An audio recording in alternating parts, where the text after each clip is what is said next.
This episode of Head Game was recorded on Gadigal land. This episode contains discussions of sexual assault. If this raises any issues for you, support is available through the links and phone numbers in the show notes. It's a chilly day in London as a young girl stands waiting for the bus. Dressed in a plaid skirt, over-the-knee socks and blazer, she appears to be a local schoolgirl to most passers-by. In reality, the innocent-looking teen is 29-year-old undercover police officer Danni Brooke. She's in her 10th year with the Metropolitan Police. Today, she's part of a sting hunting a predator accused of more than 100 assaults on children. Just as Danni receives a call that the operation is being aborted, she's grabbed from behind and thrown to the ground. A convicted sex offender overpowers Danni and exposes himself. Backup swoops in. Danni would soon leave the force after putting her life in jeopardy day after day. I'm at Middleton and this is Head Game. Today, what it takes to live a double life from former undercover officer Danni Brooke. Danni Brooke is a former undercover police officer, which we're going to dive into in a second, but also now known for the Channel 4 series Hunted. So, Danni, it's great to have you on. How are you? I'm good. Thank you for having me. It's a pleasure to be here. Now, Danni, let's go back to your younger days. What enticed you to become a police officer? What was your family life like? Were you surrounded with police officers? Does it run in the family? How does that look? It's a bit of a weird one, actually. Where I grew up, I was born in East London, which obviously police are not, you don't join the police if you're from East London. We grew up in Essex. Again, you don't join the police if you grew up in Essex. My mum's one of 13, so she's got 13 siblings. She's the youngest. And they're of Sicilian descent. Now, that also doesn't bode well with policing. They police themselves. They're very protective. So, yeah, it definitely wasn't from my mum's side at all. But my dad was a police officer. Again, when that doesn't bode well. So when my parents got together, my family weren't happy about it. Oh, was there obvious friction from the beginning? Did your side accept, or did they still not accept? With my dad, no, they definitely didn't accept it. The divorce was a shotgun divorce. It was like they only got married because she was pregnant with me, basically. And they got married. It was just obviously not meant to be, from different worlds. My dad was privately educated, boarding school, East London. It just doesn't go. Yeah, you know what? It doesn't, does it? Now that you've said it, and me being a Brit and coming from, I was brought up in North London. My father was from Enfield. My mother was from Portsmouth. So I know exactly what you're saying. Yeah, it's just a bit, it doesn't go. But being the youngest of my mum was the youngest, and being her eldest, girls hadn't been born in our family for ages, for generations and years. So I was a bit of I sound awful saying it, but a little bit of a princess when I was smaller. So they kind of relented. When I said I was joining, they weren't overly happy about it, but because I wanted to be a defence barrister, which would have made them very happy. But didn't work out that way. I thought I was going to live in Wapping, wearing power suits and driving a sports car, but it didn't happen. Was it a sliding doors moment, or was your decision to become a police officer quite sealed from a younger age? God, no. I did A-levels, which again is surprising for someone like me. I did my A-levels and applied for university and was told there's an opening in the police for women. They were doing a big recruitment drive. And my dad said, I think you should give it a go. And Danni, what gave you the drive and ambition to want to educate yourself, to want to, go to uni, to be this driven individual from such a young age? Because normally when you're, and I don't want to, put everyone in the same category here, but normally when you come, from that sort of background, those things aren't really on the cards, are they? You don't think, right, I'm going to go to college, go to university, I'm going to get a degree or get a qualification, whatever. You're sort of thrust. What forced you to take a different route? Was there a moment that happened, or was it just something that you just always wanted to do? I just always wanted a bit more. I had an auntie that I was close with, and it's so funny because we say these things and you'll know exactly what I mean, but my family would say go up London, but we were in London. But if they didn't go to the West End. But my auntie would take me to the West End, like shopping and stuff. And I used to obviously see people walking around with and at that point it was material things, because you're young, you don't understand it. But I'd see like ladies with like nice hair and like nice nails and then like a handbag, and I'd think, oh, I really want that when I'm older. And I was really fortunate, my family let me travel a lot when I was younger, so I'd seen different things, but I just didn't want to be a housewife. I didn't. Not that there's anything wrong with that. It just isn't for me. Yeah, and probably you're surrounded by it, and you, like you said, you just wanted more. You wanted, you wanted something different, and then you found yourself. Did you go to uni? Did you say? No, I didn't go because I got the No. police offer, so I didn't go. But if I hadn't got the police offer, I would have gone to uni. How did the police offer sort of work? So, can you remember that day when you thought, do you know what? I'm gonna give this a crack. I think it was my dad like saying, "Oh, there's an opportunity," and I said, "Well, you're going to have to help me with that application," because like it was just massive and ridiculous. And then he helped me with the application, and then I got a phone call saying we've got a last minute appointment for an interview, because there was a massive backlog. It was a 2-year waiting list, massive backlog. We'd like to interview you, and I thought, great. Went for the interview, and I don't even know how I got through it. The interview, it's a face-to-face interview, a chat, and then there's loads of tests. So you do a maths test, an observation test, but I just loved it. I just thought it was so cool. And then about literally a few weeks after that, I got another phone call saying, congratulations, with someone's not shown up. Would you like to start tomorrow morning at Hendon? And I said, yes. And that was it. I had no preparation, nothing, no boots, nothing. So someone didn't turn up for that because it's there's 2-week cycles or something, isn't there? Or 4-week cycles where did you stay at Hendon? Because I don't know if they can do that now, but you stay in the accommodation there. What is it? It's an 18-week program, is it, that you go through? Yeah, it was 18 program? Weeks. Yeah, you live there 18 weeks. It was absolutely brilliant. I had the best time of my life because I'd never done anything like that before. In 2003? That was beginning of 2003, yeah. Wow. Was there a sense of pride that you're representing your dad as well? Yeah, he was so cute. He actually took me to all my exams. He took me to all my interviews, dropped me off at Hendon. He was so sweet. He was so excited. He was like, oh, I had the best time when I was here. And I was like thinking, I've never stayed away from home for that long before. But yeah, it was excellent. It was just, in my head, that's what uni would be like. I mean, the dorms were awful, but you don't care because everyone's in the same position, so you don't care. The dorms were horrendous, but we had a subsidised bar and it was brilliant. Do you know what? That's all you need. You need just a drink at the end of the day to get you through. But so Hendon, talk me through Hendon. It's quite intense, right? You go there, you're 18 weeks, you're living on site. You're ultimately, it's a bit like a military process. You're living and breathing to become a police officer. What was the training like? It's intense because again, at that point only done A levels, where you just go to your lesson, you're spoken at for a couple of hours, and then you go home, do your homework. But this was intense because you're learning like law, and you're not learning all of it either, of course, because 18 weeks is not enough time. But that side of it was difficult, and I found it really a lot because I really had to study for it. But I made friends there that I'm still friends with today. Like, they're my best friends because you just gel with a couple of people. They used to call us the three witches. There was me and 2 girls. And apparently when one of us would laugh, we'd all start cackling. And like, we had the best time. Like, we had so much banter. Like, it was just the 3 witches. Yeah, people hated us. They'd see us coming and be like, oh, not them 3. Oh no, here we go. Do you know what? But that's what it's all about, right? And for someone like yourself who understands the process, that banter is super important. It's almost like an acceptance, into a clan, into a group, into an organisation. And you guys were there to obviously uphold law and order. What borough were you assigned to? Well, this is another funny thing. So my family are all from Tower Hamlets. I was born in Mile End, and I went to Tower Hamlets, which was a really great idea. Oh no, you're walking around like that. I know you. Yeah. I know you.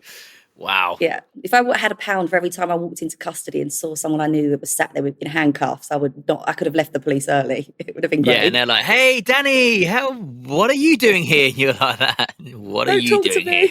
Again, don't talk to me. Shy away from me. But it was a good borough because you've got crazy money in Canary Wharf, like super rich in Canary Wharf. And then you've got other places that, I mean, they're up and coming now, but back then you'd have like Shadwell and Stepney that were just really poor. So for policing, it was brilliant because you got to do so much different stuff. I absolutely loved it.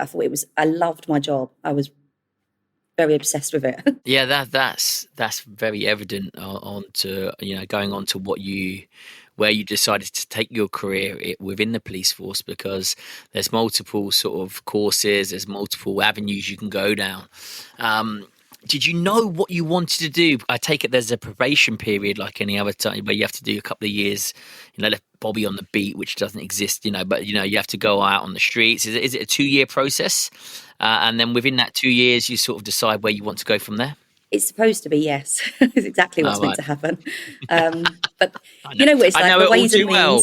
Yeah, it's supposed to be like that. But when there's a demand and they've got someone that can fit that role, it's fun. It's ways and means act, we like to call it. I did just shy of 2 years before I ended up moving on, but I had no clue where I was going. I thought I was going to be a first team ever. I never thought I'd leave and go and do anything specialist. I loved it. I loved being out in the cars and like running around. I thought it was like the best thing ever. You get a call on a Saturday night and like on a night duty, there's like a fight or suspects on. I'm like, I'll go. Like I want to be in the thick of it. I want to get amongst it. And it was evident quite early on I wasn't the person. It sounds awful, but I was better with the suspects and the victims. I'm not very emotional. I'm not very tactile. So for me to be able to put my arm on someone and pat them, it'd just be really patronising because it's just not who I am. And I think my superiors saw that quite quickly and thought, don't let her go to any victims because she's the worst person in the world.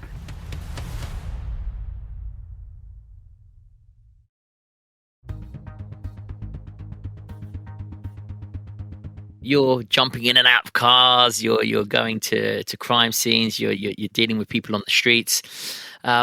Do you know what's around the corner when I suppose one of your inspectors comes up to you and says, we've got a specialist trade for you. What do you fancy doing that? Was it as much as the Hendon, you're starting tomorrow?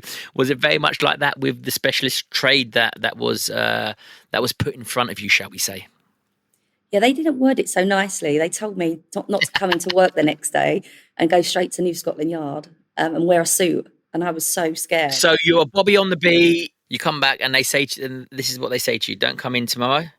Yeah, don't come in tomorrow. You need to be at New Scotland Yard at this time. Make sure you wear a suit. Wow. Yeah, and that's all I had. So come on, you obviously put on a suit. You go to New Scotland Yard. Oh, and it was a bad suit. What transpires? From Next. I bought a really cheap suit from Next. We all had the Next suits. Don't worry about that. The ones with the cheap lining in them. So if it's hot, you really sweat. Yeah, it was one of those. And I remember saying to my governor, like, what can you tell me? Like, what's this all about? And he was like, if I tell you it's too obvious, just go. And I was like, amazing, thanks for that.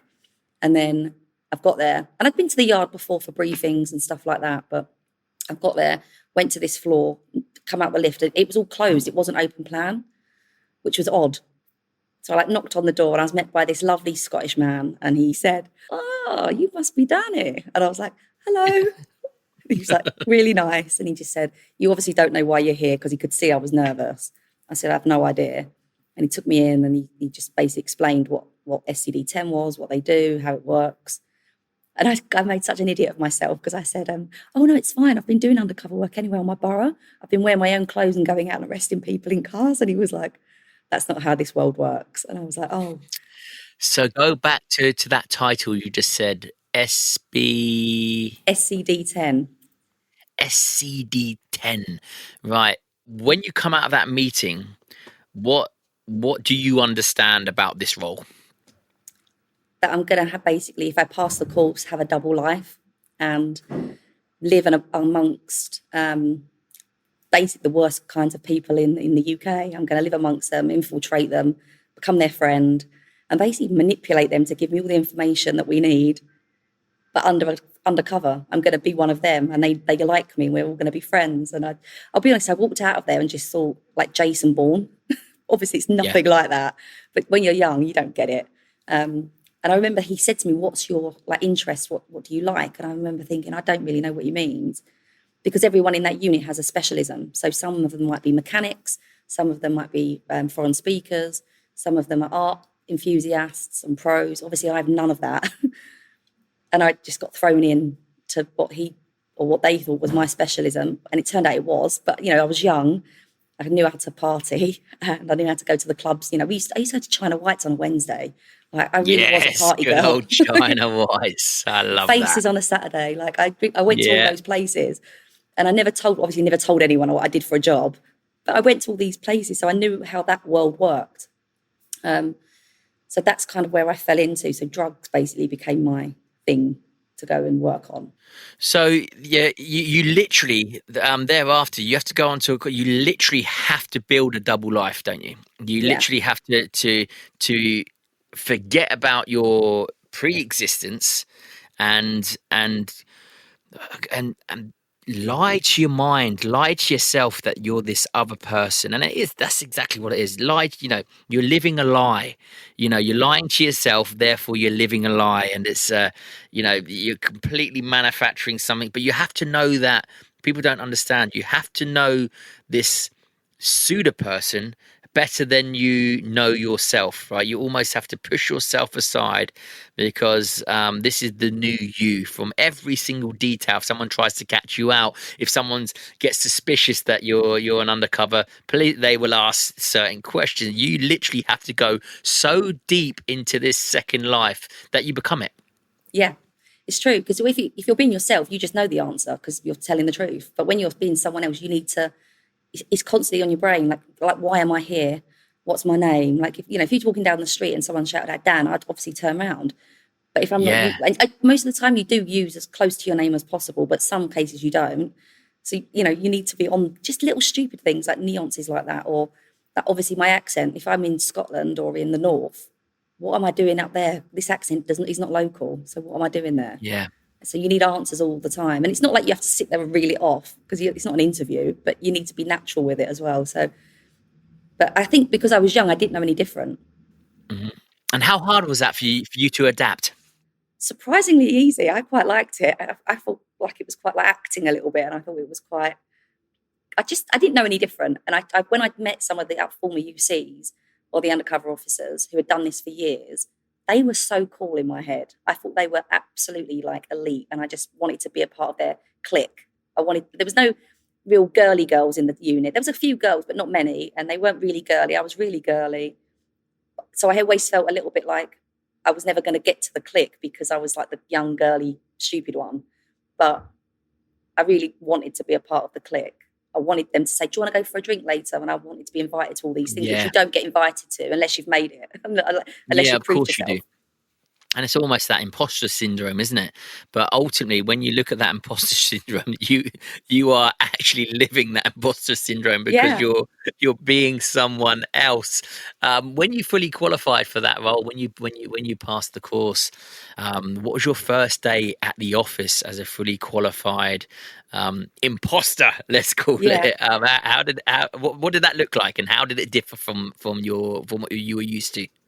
Well, I didn't have to wash my hair before work, which was great because I wanted to look like I was on the streets. So that was great. I didn't have to put makeup on, which was amazing. I saved loads of time. Yeah. But you're conscious about what you're wearing because my first deployment was actually in Green Lanes in Tottenham. I was used to having my makeup done, my nails done, my teeth, like everything. I wanted everything perfect. Eyelashes, but I never did any of it. Everything. I went back to basics. And I had to dress to fit in. And I remember I had a pair of Nike TNs, and I remember doing them up really tight, so the front like sort of curled up a bit, which is just I'd never do that. That's not me. Like I made my clothes smell. They were like damp, so I'd wash them, put them in a bin bag, and let them dry a bit in the bin bag. So I know that musty smell. So you just stink. You just look disgusting. You smell. And it was actually to go and establish a supply of crack. And I was like, I didn't know at that point, obviously, that this wasn't how it worked. Normally you're given a bit of a lock on, like a phone number, or we've got some intelligence to lock us onto someone. But we didn't on this one. And they just said, can you just establish the supply? And I remember thinking, I'm in Tottenham. I know that it's around here. Like, of course it is. It's Green Lanes. Yeah. Like, I know this place. It's fine. But I didn't have a lock on. And I remember just going into a bookies, like a betting shop, and saying to this man who I believe might also have the same interests as me, if he knew anyone. I said, my normal boy's not about. Have you got a number? And he said, I'll take you, but you've got to chip me off. And I didn't know what that meant, but I said yes. And basically he was going to take me to a dealer, and he was going to take some of the product and for himself. But at the time, Chip a bit off to give you a bit, yeah. But if that had happened like 2 years later, I'd have been like, absolutely not. You're not having that, because he really took quite a bit, and I would have had a kick off. And it actually was a bit of a disaster, that job, because he took me to the house, and the dealer was really happy to serve us. I said bye to my friend from the betting office, and I started walking. I was so happy. I've got it in my pocket. I'm like, yes, my adrenaline is through the roof. I'm so excited. I've not failed, because I would hate to fail. You don't want to go back and say I couldn't do it, because especially your first job, like, no way. But the dealer decided he took a shining to me and followed me. And I was like, oh, amazing. This is really going well. And I remember he asked where it was again. I thought he's going to rob it back, because that happens all the time. So I told him I'd put it somewhere else. I'll let you have a guess where I told him it was. It wasn't. It was in my pocket. And I mean, you'll know Tottenham and Green Lanes. If you look at it from the bird's eye view, it's like a ladder. So there's loads and loads of alleyways. They call it the ladder. So there's lots of opportunity to be pulled, dragged, and things to go on out of view. And he decided to drag me down the alley and tell me what he would like me to do to him. And my heart was just pounding, because I'm thinking, I don't know what to do. Like, I really don't know what to do. I can't scream who I really am, because why would I do that? That's just going to blow everything. I'm never going to get employed again. Yeah. But I'm not going to lie, I was scared. I was really scared. I've gone from adrenaline, super happy, to really scared within about 3 minutes. So my heart was just pounding at my chest. And he's pulling my head, and I'm doing his trousers, and I'm thinking, this is it. What am I going to do? And the only thing, I laugh about it now, but at the time I was deadly serious. The only thing I could think of was buy it and run, because I could see the end of the alleyway. But if I tried to push him and run, he's going to outrun me for sure. He was way bigger than me. So I was doing all this risk assessment in my head without realising I was doing a risk assessment. It's only after I thought about it and thought, actually, that was really bad. And I'm thinking, right, just literally and leg it. Because then I will have an opportunity to run, because he's going to be on the floor for a sec. But with that, a van screeched up at the end of the alleyway, like a builder's type van. And this guy's got out, and he's calling me all sorts of names. And I won't repeat them because they're not suitable, but he was calling me names. And I just remember looking at him thinking, I recognise you, but I don't know why. And he'd been in my briefing. So before I'd been deployed, we had like a briefing, and he'd been in the briefing. But I've obviously just scanned the room, and I've obviously noted it, but not really taken much notice. And he's like, how dare you? You always do this to me. And the dealer was saying, she asked for it, man. Like, she wanted it, bro. Like, it was all her. And I'm like, no. Like, I'm not crying, but I want to cry. And I'm like, no, it wasn't like that. I'm sorry. And I'm going along with what this guy from the van's saying. And I'm still not really sure what's happening. So anyway, I've gone in the van with this guy, and he said, are you all right? And I said, yeah, but who are you? Like, how did you know I was there? Because you're on your own. You don't have a team on you. I said, how did you know I was there? And he said, you've got a two-way phone in your pocket. So obviously I had what we call a dirty phone in my pocket, but they didn't tell me they could hear everything that was going on. Like, it's a two-way, so they could hear constantly, because it's my first deployment. Maybe it was their little safety blanket, but didn't want to scare me and tell me, like, by the way, we're popping this in your pocket. So they could hear all the melee and knew where I was, and he come and got me. But it was tea and medals when we got back. So you had the top cover there, but you just didn't know about it. No, I had no idea. And I suppose that keeps you sort of innocent. That keeps you, rather than, probably saying key words that you, if you've got a phone on you that would give away the game. It's just these subtle hints that, especially these criminals, they're so knowledgeable now. They're so sophisticated. They can spot people from a mile off, and I suppose it stopped you from really sort of panicking and knowing that you've got backup. Therefore, like, help. Yeah, exactly. So that was your first job. Once you got into the van and you went back, did you not raise questions in your head to think, is this the job for me, or was that just no, I've got top cover behind me. I've succeeded in this first sort of mission, this first task, and listen, let's go again. When I was in the van, I was thinking, what am I doing? But when I got back and everyone's like, oh my God, that was amazing, that was brilliant, you've really held it all together, and you're getting told by the people that you're looking up to how great it was, I was like, yeah, like trying to be all cool, but really inside I was thinking, what have I just done? But I really didn't want to let them know that I was nervous, because I didn't like them to think I was weak. which is ridiculous. Yeah. You're weak. No, of course. But at the time, I didn't want to be weak.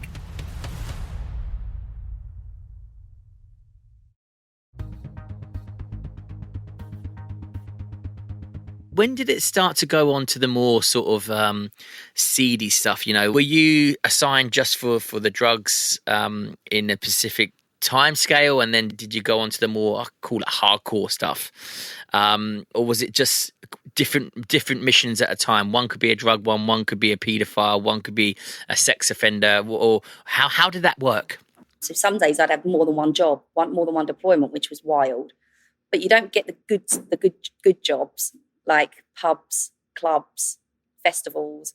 You don't get those jobs until you've proven yourself with the horrible jobs. So you like the seedy jobs.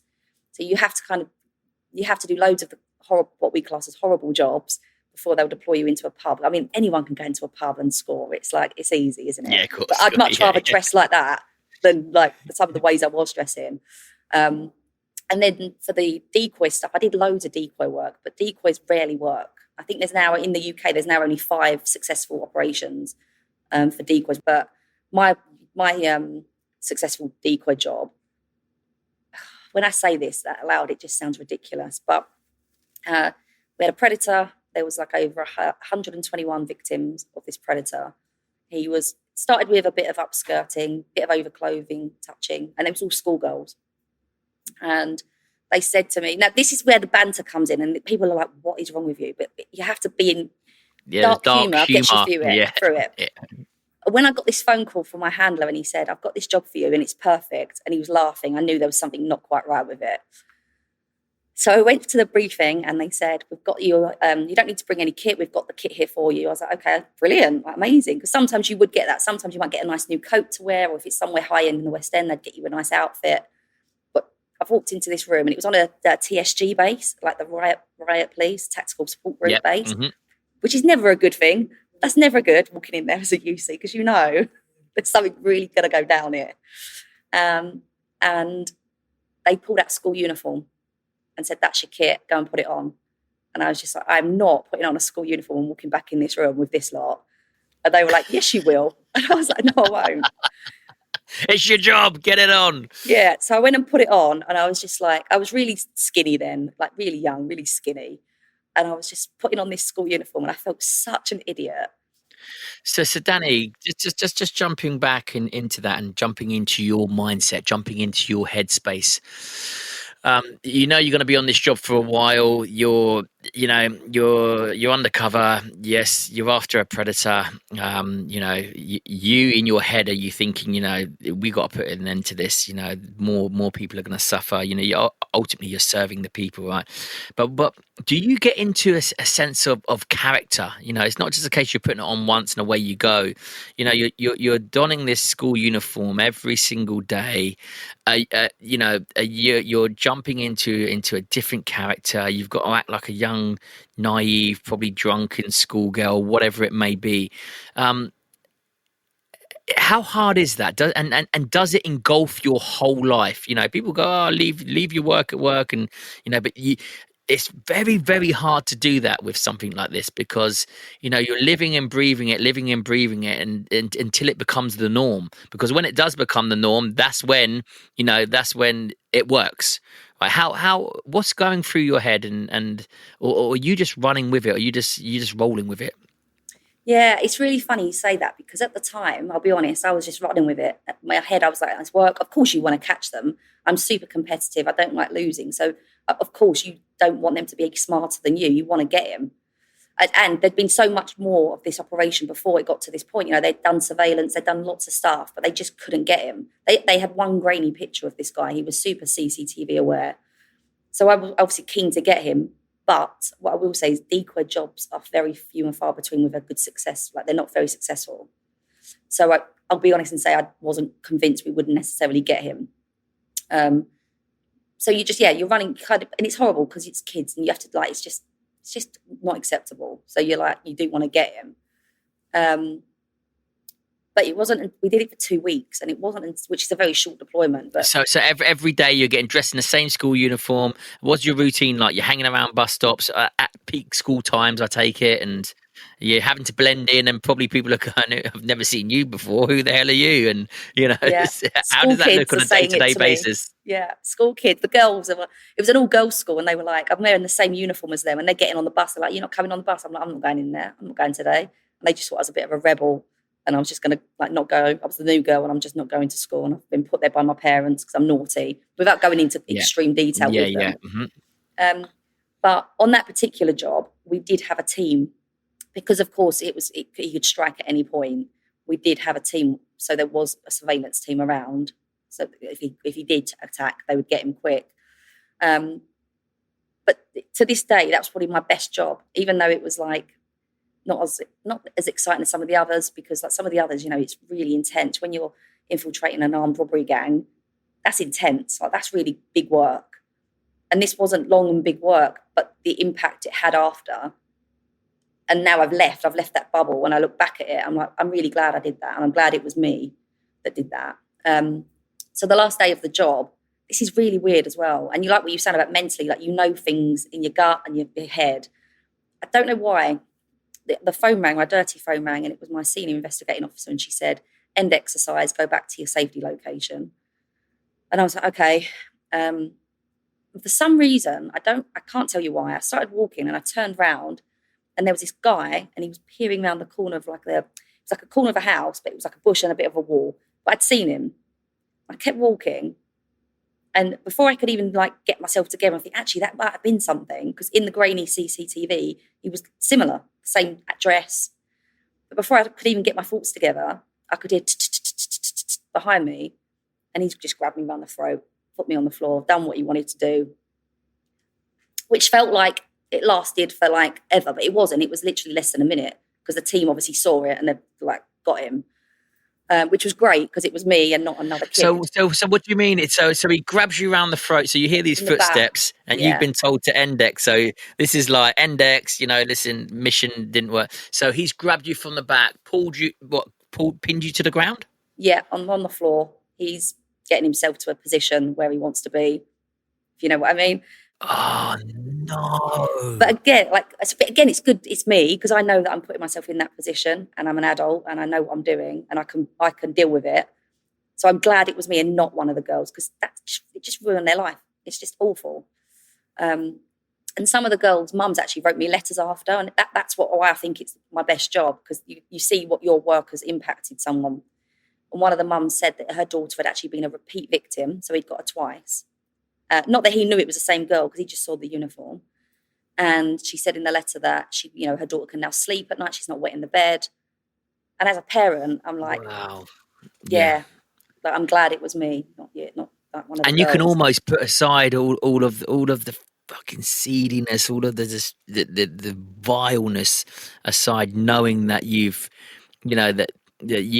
prepared for this. You put yourself in the firing line to protect these young girls. Is that how you deal with it? Is that how you move on with something like that? Because that's some serious headspace to fucking try and deal with, right? Yeah, I think I just look at it as a positive. I've done a good job, and it sounds cheesy, doesn't it? But ultimately, you sign up. It doesn't. You signed up to a disciplined service to serve your country. You're serving the Queen, well, the King now, but the Queen. So you can't all of a sudden say, "Oh no, actually, I don't want to do that anymore." Like you've taken on that job. You know what you're signing up for. I love that, because that's what the same when I signed up is like. I was expecting to go to combat. I was expecting to to lose comrades. I was expecting to potentially lose my life, and it's like you're putting you're ultimately putting your life on the line. You're sacrificing the ultimate, which is yourself to get a job done. And I find that very commendable of you, because it's exactly how it should be. You know exactly what you've got involved with. Okay, things might, what happened to you was horrendous, and but you just don't know, right? That's why you do that line of work. Was it quite easy for you just to brush that off and go on to the next job? Yes, but again, because of the banter of my colleagues. So when we went back for example, after we went back, they need to get the uniform, obviously, because it's evidence. But they were all laughing, like, you can imagine the bants. You can just imagine. they're like, "We got the course. money shot." They've obviously viewed the footage. "We got the money shot." I'm like, "Of course you did." And then after this is a bit twisted, but not twisted, because I'm glad they did it, because otherwise you could put yourself in a hole, couldn't you? But Yeah, 100%. they once it went through court and they gave all the evidence back to the police, and it normally gets destroyed. But on this occasion, they decided to dry clean the school uniform and give it to me as a trophy, which is just like, Listen, I get it, because the I thought dark it was humour, funny. the banter, it's almost like it's like a medal, isn't it? It's like, and people will go, "What the hell are you on about?" But unless you've been there and put yourself in those situations and understand that the dark humour, the dark banter actually gets you through these situations. If you were just to sit there and go, "Oh my God, that was terrible. Are you okay?" And almost pampering to something that is there, but is in the background, and then it brings it to the forefront, and then you're creating a problem. How important is it, and how did it help you through this dark banter or this dark humor? I just don't. I think you don't give it enough time. Like, you're in a bubble. You're in this bubble, so it's only after you leave you think about it and you go, "Oh, actually, that was a bit much. That," or, "I wouldn't do that now." And there's loads of times I say that. And like, as a mother of a daughter who is the age I was when I was doing that stuff, there's no way she's doing any of that stuff in a million years. I think you just get on with it, don't you? You're like, it's your job. You just get on with it. And I am really pro-police, and I will say I am pro. Yes, the Met's in a complete mess at the minute, but I think that it was different then to what it is now. 100%. It was just different. We could banter. No one would be offended with anything. Like, I didn't care what people said to me. I'd give it back. And if I was upset, that would be on me, because this is not the industry to. Like you said, the crime's different. The substance use is different. The people are different. It's in a huge mess, which we both know. Why did you decide to leave? You served 10 years. What was your mindset on leaving the force? I think it was more, I grew up a bit, and I couldn't do this forever. I was running around every day living another life, which was fantastic, and it did help me a lot. But I also had a real life when I had kids, and kids, they take up a lot of time, and it was getting to the point where I was putting myself in these really dangerous positions where I could get really hurt. And what's going to happen with my kids? I went through a really messy divorce. So that also wasn't, the best period. So something that happened to me, do my kids then just go and live with their dad? Like, what happens here? Like, this is a really difficult position. And I didn't just leave. I took a career break. I thought, I'm just going to take a little bit of a career break, and then I'll come back. And I was getting phone calls every day saying, "Are you coming back yet? Are you coming back? We need you back. There's no one else can do what you're doing. Can you come back?" And in the end, I was being mum, and it sounds awful, but I was being full-time mum, which freaked me out, because I'm not a school mum. I'm not one of those mums that hang around the playground. I'm just not. That's just not for me. And if they talk to me, I'm like, "Oh God, don't talk to me, because I haven't got time for this before I get to work."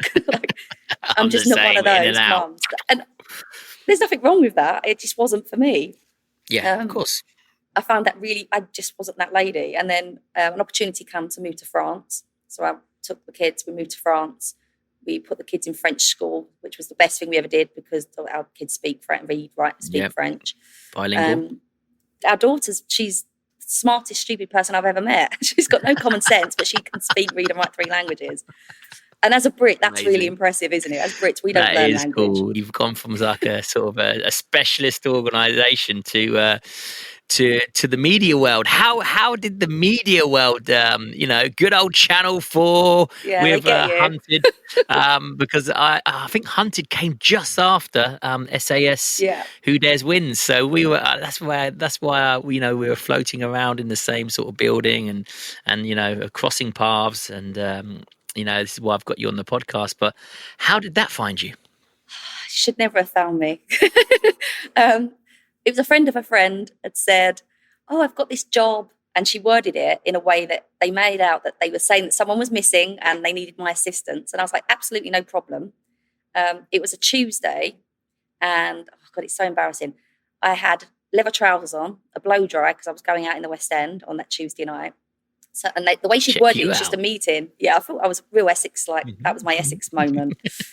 And I said, all right, it's just a quick meeting. I'm going out. And I got to the building and it was Shine offices in Camden. And I was like, what is going on? And this lovely lady, she's like, you obviously clearly don't know what you're doing. And I was like, I have no idea. And she said, you're here for a casting, like an audition. I said, for what? And she explained Hunted. It was meant to be, at the time, it was only supposed to be a pilot and a bit of a social experiment. And I said, absolutely not. You know, I've lived my entire life under the radar. I've never, ever put myself in the shadows, like myself. Yeah. And then I said, so there's no way I'm now going to put my face on TV. And she played me at my own game and manipulated me a little bit and said, look, let's just do one piece to camera. But in my head, something clicked and I just thought, oh, well, it's just one piece to camera and just pretend you're one of the other people that you used to be. And then I just did this piece to camera and that was it. Didn't look back. We did like 10 seasons of it and celebrity seasons. And it's, yeah. Yeah. Do you know what? The same with us. SAS has been going on for now 10 years. Obviously, we've bounced over, or I've bounced over with Ollie to SAS Australia. And now, you know, I am now bringing out my own format in the UAE, in Dubai, which is obviously got the SAS DNA, but an evolved format and an evolved media format, which I'm going to be pushing out in the UAE and the wider GCC region. So, yeah, it's exciting stuff. So this is where you met Ben as well. You met your husband now. Before we wrap up, tell me about. I like Ben. I've got on well with Ben. We touched base. So was it love at first sight? This is terrible. Apparently, he said I'm putting you on the spot now. Yeah, you're going to laugh when I tell you this story because you'll be like, was I there? You were actually there. It was we were Channel 4 up fronts. Yeah. Was it? Oh no! Come on, tell me. Well, apparently he remembers seeing me at work, obviously, but I just thought he was just the guy in HQ. Didn't think much of it. It's work, whatever. I'm there to do a job. Obviously, getting you, as you know, once you get into Channel 4, they schmooze you and they put you at all these fancy parties and you're out of your comfort zone but loving life. So me, Ben, Nick and Blex, we were the four that always got picked to do all the media stuff, which I don't know why us four, but us four. So us four got kind of put together a lot. And then we went to the upfronts, which obviously we'd never been to a party like that before. So we thought it was the best thing we've ever seen. They got Shy Effects playing live and like everything's free. So as you know, like ex-military and ex-police, if it's free, you're like, wow, it's free. Like, yes, free things. And then as I went to say goodbye to him, he kissed me. And I was like, why did you do that? And then he said, what? I said, why did you do that? Now you've made it all awkward and weird. And that was it. We've been together. We got married last week. We literally, congratulations. Do you know what?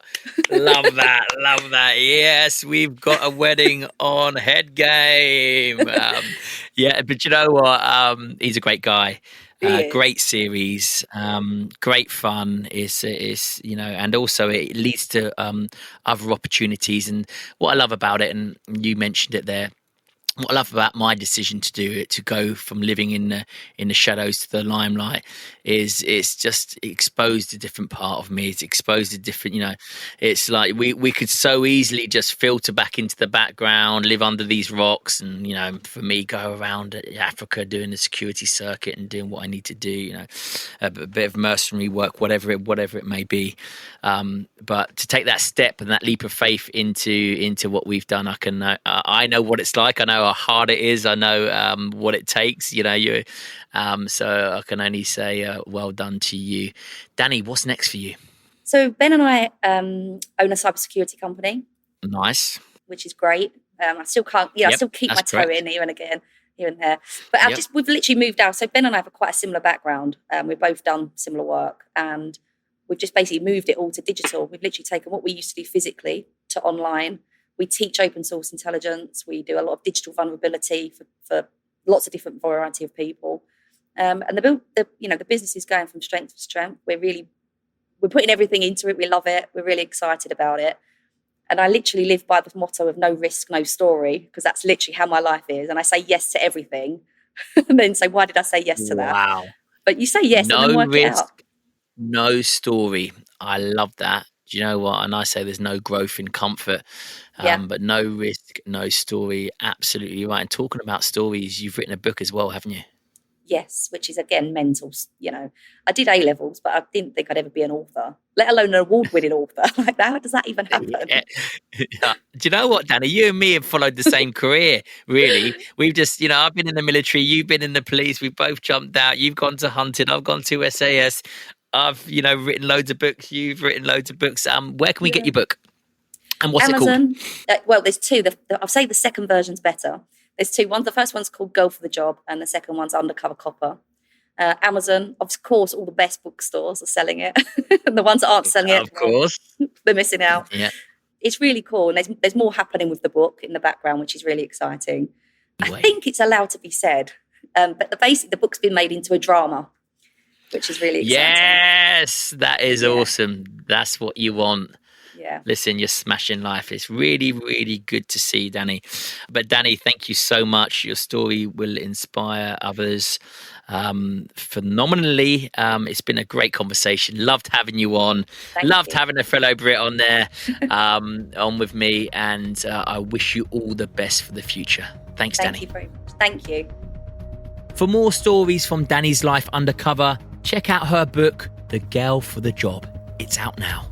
You can also follow Danny on Instagram. I'll put the details in the show notes. If you enjoyed today's episode, please share with a friend or leave me a review. I'm at Middleton. Catch you on the next episode.